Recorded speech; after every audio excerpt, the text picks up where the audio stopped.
Hello, my little ice cubes, and welcome, welcome, welcome. It is I, your big only sis, Calla Nevermelt, with yet another episode review of Dandadan. Now, first, I just want to say, oh man, this episode is just wild. There are jokes I would love to make, but sadly, YouTube's TOS is a bitch, as we all know, which means I can only make just a few jokes that will hopefully not get me backhanded by YouTube's terms of service. So with that being said and done, let's begin. Now, we start this episode by looking at a big golden ball. And yes, it is exactly what you think it is. This big golden spherical ball that fits in the palm of your hands is Okuren's family jewel. And I gotta say, like I said the last time, only in this manga slash anime can you get away with such a batshit insane plot line. So this arc is gonna be finding this dude's family jewel, and it's gonna be a wild, hilarious ride. But anywho. So, it turns out that Turbo Granny, who is by all means doing a great, fantastic job helping Momo and Okuren look for the family jewels, tells them that she has encased his, well, again, cojones in a spiritual golden casing that has a lot of power inside them, and if anyone, such as a human, were to touch them, they would be able to see the supernatural with their own eyes. However, if a spirit or anyone else was to touch them, their powers would increase by, well, we don't know the exact amount, but these family jewels, these golden balls, can give you a lot of power, which is why whenever I go to Femboy Hooters, I always help myself to 5 large Femboy milkshakes. Not only are they delicious, but also because they fill me to the brim. With power, mind you, with power and energy. But anywho, sadly, Momo and Okuren are not able to find the family jewels, and so just call it off and see if they can't find it sooner or later. To which we go over to when they go back to school, and I absolutely love this. We have this kid, this punk really, walk up to Okuren saying, "Hey dude, I heard you were friends with, Momo. Can you give her the good word, yada yada yada?" And then this idiot slips up and says, "I heard some things about her." To which, mind you, Okuren is the quiet kid. He keeps to himself.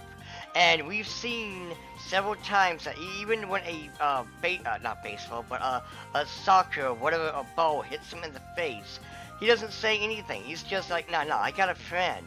I don't care what happens, but nah, dude. If you talk about Momo badly, this man is gonna put the fear of God in you, and I fucking love it. This was an amazing scene as he made that punk regret his life choices, and he apologizes, which again, I love it. I love that both of these characters, Okuren and Momo, have each other's backs, not only in the battlefield, but also just as friends. Like, it's one thing, yeah, you need to have each other's backs when you're, fighting against whoever, but when you're, just at school, doing your thing, whatever, if someone's talking smack about you, well, it's good to know that your friend is literally your ride or die, which again, massive props to Okuren for standing up for Momo. Which, speaking of which, we have her in her class with her friends, and again, I love her friends. They are supportive, they even are cool with her, going out, air quotes, mind you, with the nerd. Even though it's not their thing or whatever, they're still supportive which I love to see. And one of them tells her that Okavern basically vibe checked some dude in the classroom for starting a rumor with you. Now, who was the one that started the rumor? Well, it later turns out that it was Avery. If I believe that is how you say the name. I do apologize. But it turns out that Avery is wanting to get to Momo because in her deluded mind, she believes that Momo is a evil person or has a demon inside her, if not is a demon herself, which she gets this batshit insane idea because as she is walking home from school or whatever, running her own business, his family jewel teabags her on the head, and she sees this, which, by the way, knowing what these golden balls are, and seeing the characters just fondle them like this, it's so hilarious because they don't know what this is. And they're like, oh wow, this golden ball was given to me by God, which means God wants me to, smite evil and all this other batshit insane stuff. And so she gets her friends to help her, and she gets like this, cross that for some odd reason smells funny.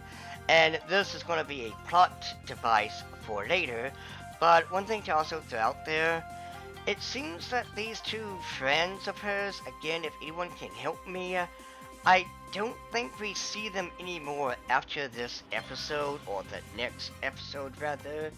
Because, usually Avery is now, after this, going to be spending time with the, good guys. And yes, I know you could argue that that's a spoiler alert, but at the same time, is it really when she appears in the intro, aka the main character, called out, whatever it is? But anywho, I digress. So again, Avery believes that the golden nut, that's totally, not something else, was dropped by the heavens for her to vanquish evil, and she believes that Momo is, well, just that. Not realizing that, no, this is something completely different. And also, it turns out that she is seeing things. She sees that there's a spirit, which we'll see much later. And she's seeing the spirit, which, again, she believes is something that Momo brought over. And so she asks her friends to help her, well, exorcise Momo. To which they go to this abandoned little building, and, well, they attack. Which I gotta say, again, it's hilarious, which also I do want to throw out there. I do know, again, people are going to hate this character because of whatever reason, because they believe that, she is a bad character, whatever. Well, get ready for next episode. I'm not going to spoil it, but just get ready for the next episode, and remember what I said in the last video about Avery. Again, I hope I'm saying that name correctly.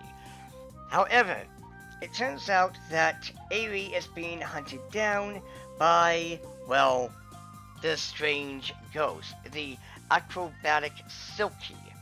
And it turns out that the acrobatic Silky sees her as the daughter.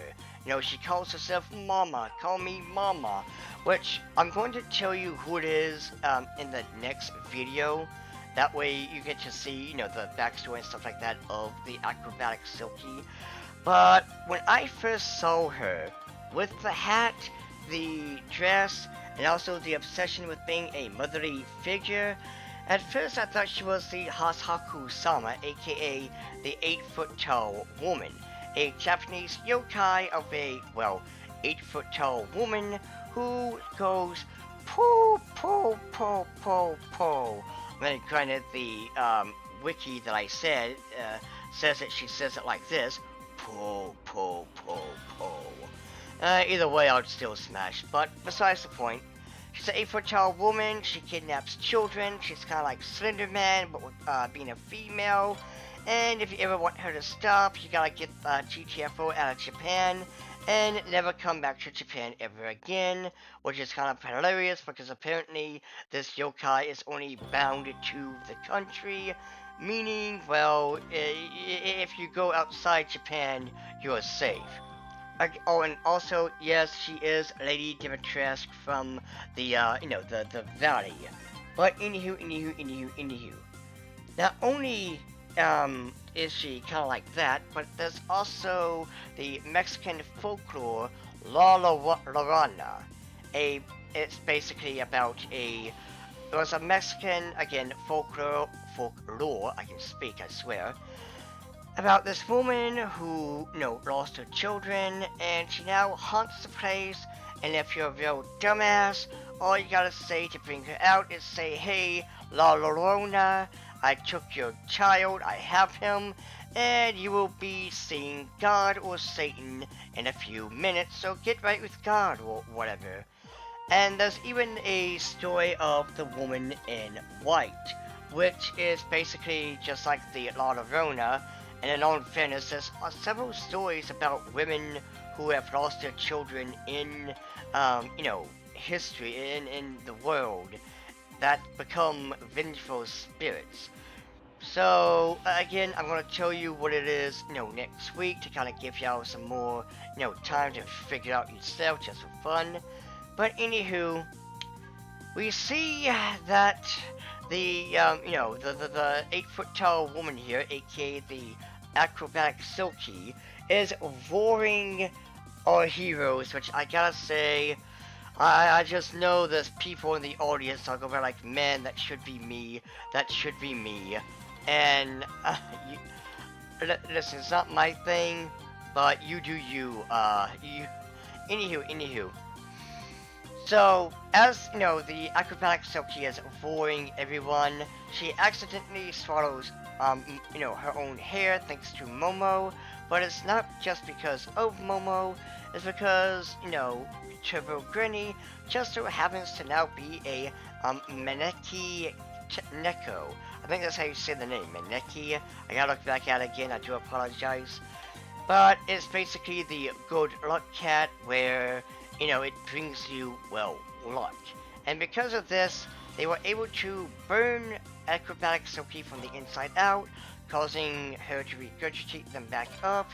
And now we are kind of on a cliffhanger to see what happens next episode. And listen, like I said, I know everyone, or at least some people, hate Aria, but get ready for the next episode, because you're going to regret that decision. But with that being said, my little ice cubes, that is that. And in all fairness, there really wasn't any major changes in the manga from anime. Like, with a couple of the changes, like, episode 1 and 2 and stuff. But if there were changes, it wasn't anything of note, if you will. With that being said, this was a great episode. This, again, anime is balls to the wall, and I hope you guys are ready for Thursday, because get your tissues ready. And until next time, my little ice cubes, bye!